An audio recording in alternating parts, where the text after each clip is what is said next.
In this session on optical lithography, we are going to look at projection lithography. So in particular, the system itself. Right. So far we discussed in detail about contact lithography and proximity lithography, where wafer and your mask are in contact or with a very small gap. But in this case, in proximity projection lithography, there is going to be a very large distance between mask and your wafer, but not just the distance. We are going to put very complex projection optics between those. So let's look at the system first and understand how the system works and looks like, and then later on we will discuss about how working of this projection lithography system.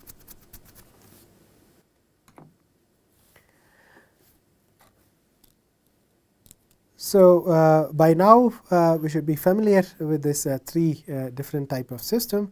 So in this session we are going to look at the projection lithography, right? So where we have added this projection optics, right? And there is a very large gap. At the same time we have put some really interesting optics in order to project the image onto the wafer. So there are two type of projection lithography system. One is a stepper, the other one is a scanner, right?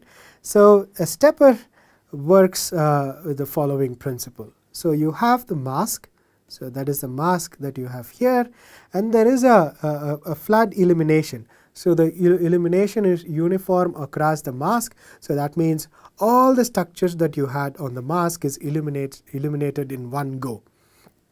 So what that will result in is the whole chip, the whole circuit is imaged in one go, right? At a given time instance, when the illumination is on, your whole circuit is on the wafer, right? But on the other side we have a scanner. So scanner is a very interesting evolution from a stepper. So stepper was the first system, and then came the scanner.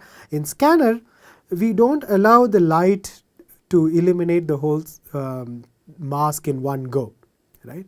So we create a slit, right? So we allow the light only through the slit, and the slit actually moves, right? As the slit moves, the image is formed on the wafer, right?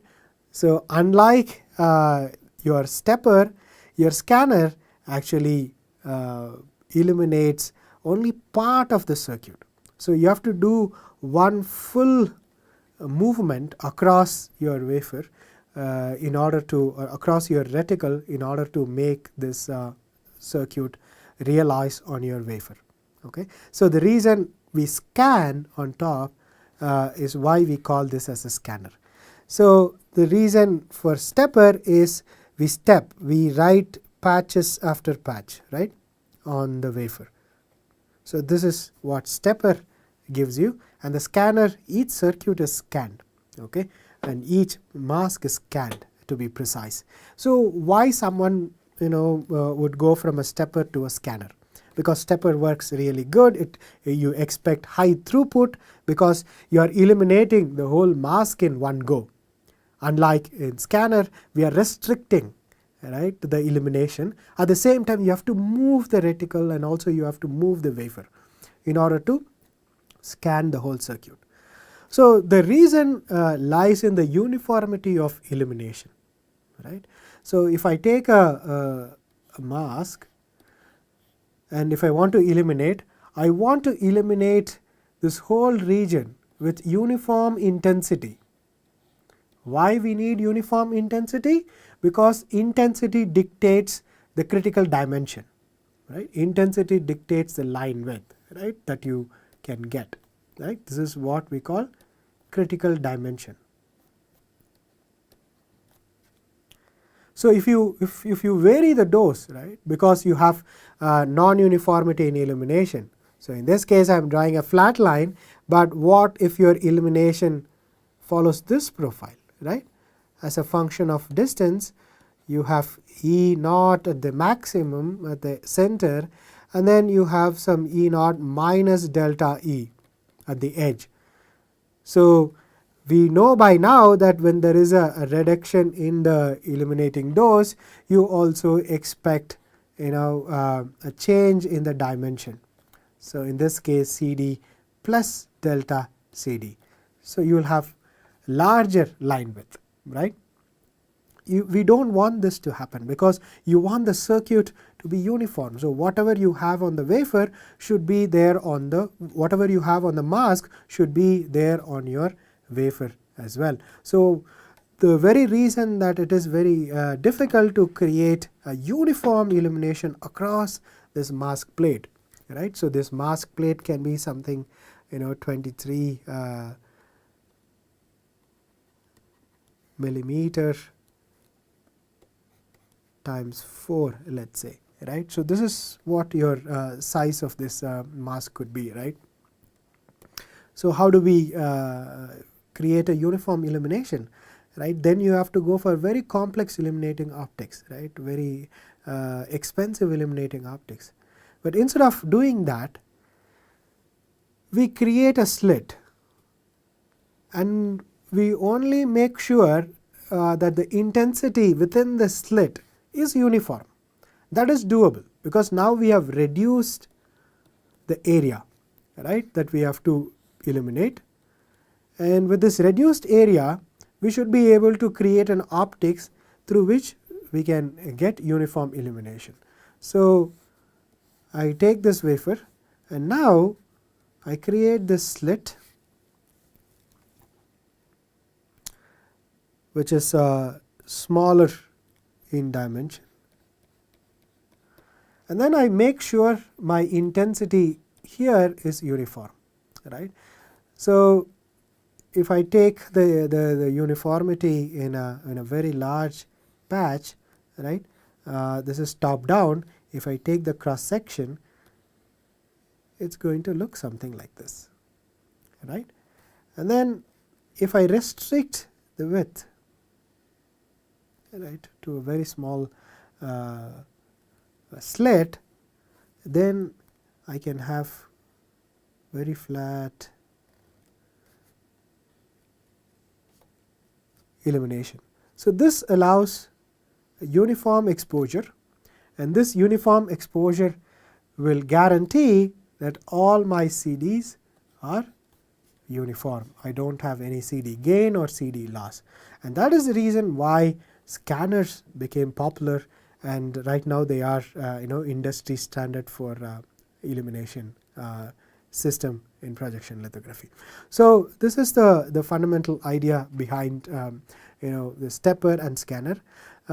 So scanners are also expensive because the system needs to be controlled. You have moving stages and also moving mask. So these two should be controlled with a control system, and this should be accurately controlled because the speed dictates whether you have continuity or not. If there is any delay, then your circuits will not yield the way that you want.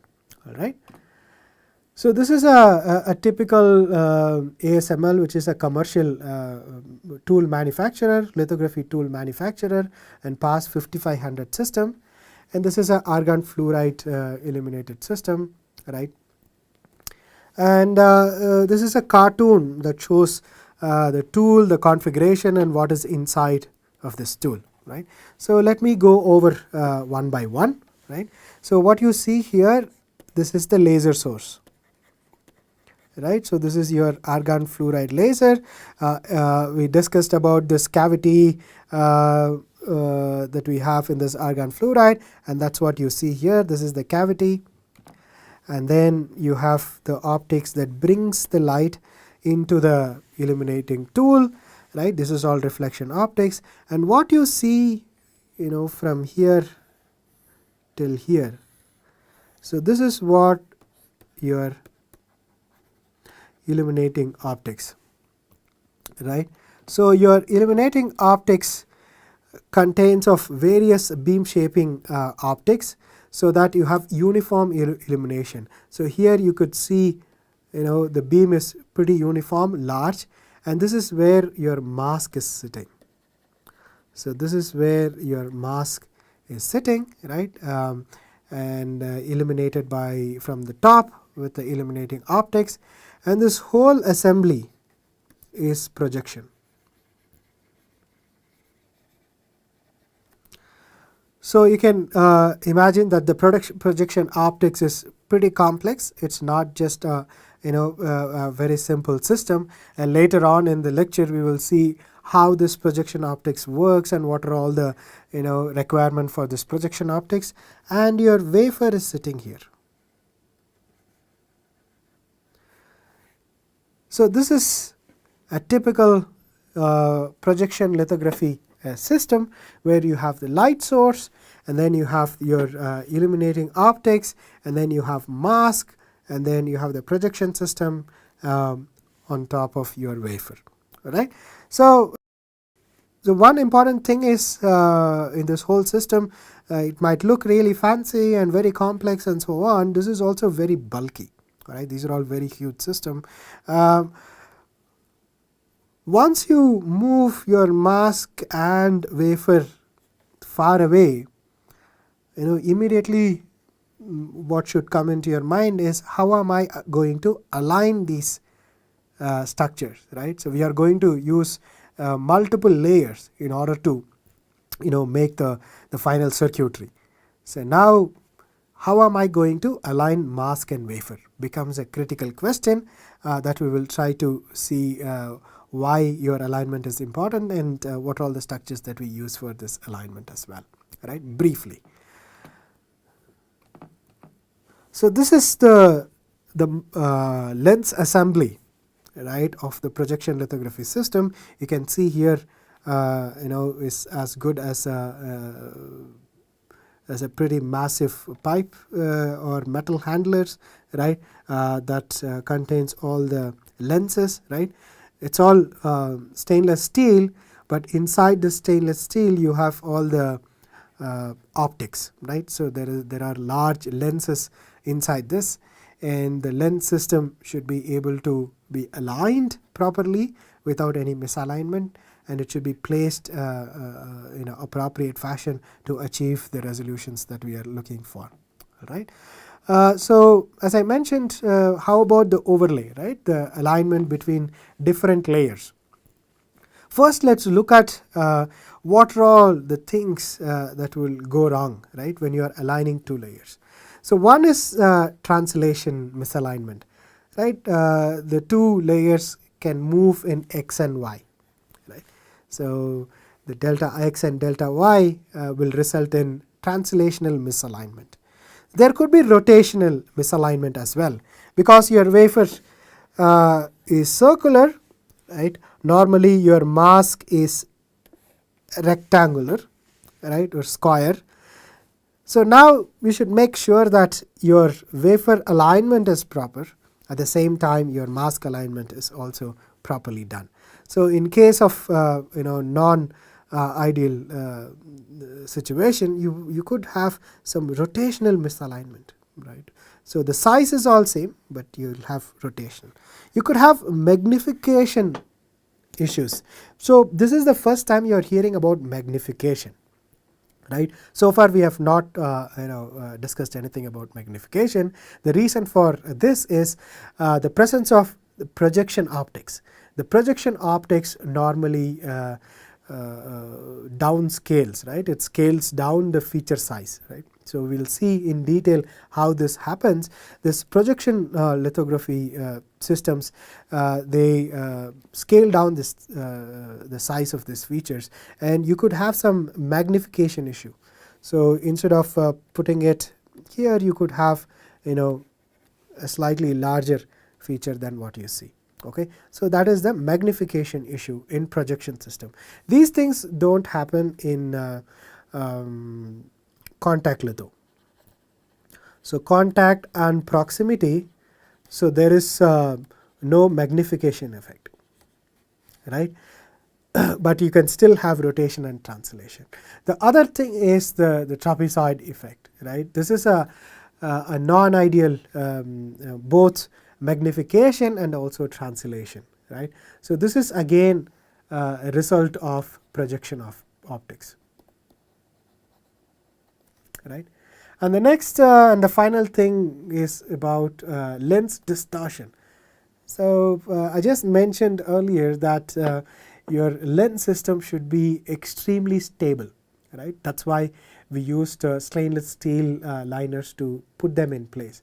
But sometimes you could have some misalignment, some vibrations, and you will have aberrations in the system. So that will create, really very difficult to image or any kind of corrections that you can apply. So translation you can do either a wafer or mask alignment. Rotation can also be handled with the movement of either wafer or your mask, but this lens distortion, it is simply impossible to attain without attending the projection optics and the illumination optics. So one need to open up the system and solve this. So when you have lens distortion, the tool needs to be handled. The other kind of distortion could be handled in a more automated fashion. All right. So this is what you will have, right, when you have this overlay problem. So in blue is your structure already defined, let's say, right, and in red are the misalignments, right. So you could have a rotational misalignment, right, that's what you see on the left. So all the chips that you see on the wafer are all rotated, so this becomes unusable. So you cannot use this for anything because you are unable to connect layer 1 to layer 2. But then on the other hand, you see slightly a different type of misalignment. So you have a translational and rotational misalignment together, right. So there is a certain amount of rotation you see here, and also you see a certain amount of delta x and delta y as well. So in this case, you see certain dyes with very low overlay error, right, and then the outer edge you see very large. So when you see some of the dyes, the center yield better than the outer dyes, then you should always wonder whether I have a combination of overlay errors. It's not just rotation, it could be a combination of rotation and translation together, right. So these are all the ways one would probe this non-uniformities in either performance or non-uniformity in alignment with respect to the different type of misalignments that we have. And how do we tackle this misalignment? So we need to have overlay structures, and then in particular overlay measurement structures to see how much misalignments we have. So these are all three types of overlay measurement structures typically used. There are more sophisticated ones, but these are all typical ones one can use, very easy to actually use. So box in a box, right. So there is a box inside another box. So what is the use of this? So by doing some kind of image processing, I will be able to look at the distance between the edges. That will give me delta x and delta y, and then I can look at the corners, right, and these corners will give me the rotation as well, right. So how good or how well these things are done, and then I can also look at any kind of magnification errors that I have, right, and that will result in discrepancy in delta x in one direction compared to the other. A similar thing can be done with frame in frame, right, and then bar in bar. So here again we will be looking at the distance that you have, right, and the distance between these edges and so on. So this will clearly tell us what is the translational misalignment we have and what kind of rotational misalignments we have. So with these kind of measurement we can assess the situation, right. So when you get a wafer out, and then see some anomalies between the center and the edge, and then you see some non-uniformities, we can do this measurement, and then we should be able to say something about the type of misalignment. And where are we going to put these measurement structures? And if you take a wafer and there are multiple dies, right, I'm just exaggerating here, let's say these are all the dies, and these overlay measurements are put on each die, right. So you are going to do this measurement on each die, right. Sometimes we place more than one, right, so that you have more number of data to validate your argument. So by measuring all these overlay structures, we can say something about the difference in different contribution of this different overlays. So with this we come to a reasonable understanding of the importance of this projection lithography system and how these systems work. Stepper and scanner we saw. Stepper was the first generation or the earlier generation, so to say, and then came the scanner. Definitely scanners are much more sophisticated compared to steppers because of the uniformity in the illumination that you get at the mask level. In the scanner, we restrict the area of illumination so that we create a uniform illumination only in that slit, so that you can get a very good CD uniformity. And the other important thing is about the alignment. Because we are moving the wafer far away from the mask, it is important that we take care of the alignment. Right. So there are alignment measurement strategies that we saw, but later on we will also see how active alignment is done. Right. So we have seen how to do the postmortem. Right. Once it is done, then we can look at why it has gone wrong. Right. So what is the problem? But how do we actually align? So active alignment strategies will be discussed a little later.